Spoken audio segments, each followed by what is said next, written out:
Et nous réclamons que chaque utilisateur soit également indemnisé à hauteur de 1 000 €.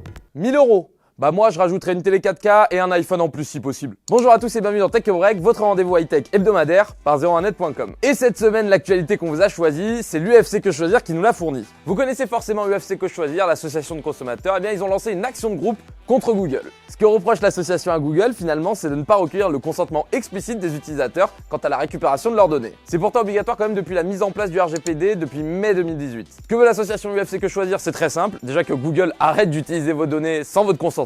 Et ensuite que la marque verse 1 000 € d'indemnité à chaque utilisateur de smartphone Android en France. Si on devait imaginer le prix que coûterait cette opération à Google, on serait aux alentours de 40 milliards d'euros. Belle somme quand même. Bon, on va pas se mentir, vous avez plus de chances de vous faire toucher par la foudre que de recevoir 1 000 € par Google. Le chiffre de la semaine, c'est 64 mégapixels. C'est la définition du capteur photo du nouveau smartphone de la marque Realme. On connaissait les capteurs de 48 mégapixels, mais les 64 sur un smartphone, c'est la première fois qu'on les voit. Et du coup, cette info, on l'a eu sur Twitter, et plus précisément sur le compte du PDG de Realme, Madhavseth. Il a posté du coup sur son compte Twitter une photo prise avec ce fameux capteur de 64 mégapixels. Ce qu'on voit en bas à gauche de l'image nous laisserait présager que le smartphone aurait 4 modules photo. Autre information que nous donne ce petit texte en bas, le smartphone utiliserait de l'intelligence artificielle pour améliorer les photos. Alors maintenant, est-ce que les photos qu'on va prendre avec ce smartphone vont vraiment avoir cette qualité ? L'expérience prouve que...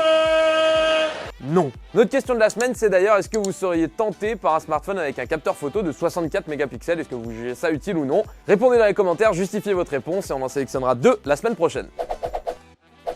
La semaine dernière, on vous demandait si la hausse des prix de Netflix allait vous pousser ou non à vous désabonner du service et vous nous avez répondu. Aquazen nous dit que lui il regarde tous les jours avec ses enfants Netflix et que c'est pas une petite hausse qui va faire en sorte qu'il se désabonne. Et pour Darkslide, la hausse de Netflix plus l'arrivée de Disney+.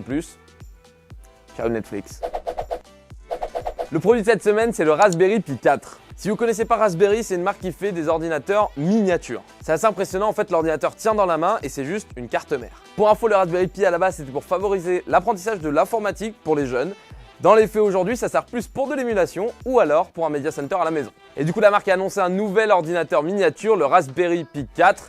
Et il est vraiment pas mal. Côté spec, l'ordinateur il a 2 connecteurs en micro HDMI qui lui permettent d'afficher de la 4K en 60 images secondes. La connexion électrique se fait via USB-C, il a 2 interfaces USB 3.0 et il peut aller jusqu'à 4 Go de mémoire. Sur le site du revendeur Cubi, santé, la version 1 Go coûte 38 €. Les versions 2 Go de RAM et 4 Go de RAM coûtent respectivement 49 et 59 €. Allez, au fait, la version 4 Go elle est déjà en rupture de stock. Et place au concours la semaine dernière où vous avez gagné une enceinte Color Light de chez Big Ben et c'est Alexandre Catala qui l'a gagné. Bravo à toi, va voir ton commentaire si tu veux voir comment récupérer ton lot. Et cette semaine on vous fait gagner le sac Travel Backpack de chez OnePlus. Pour participer c'est réservé à nos abonnés sur YouTube et faut le demander en commentaire. C'est la fin de cet épisode de Tech Break, merci à tous de l'avoir suivi. S'il vous a plu, n'hésitez pas à laisser un petit pouce bleu, à nous encourager dans les commentaires, on lit tout, ça nous fait super plaisir. Et moi je vous dis à la semaine prochaine, vendredi 18 h, salut!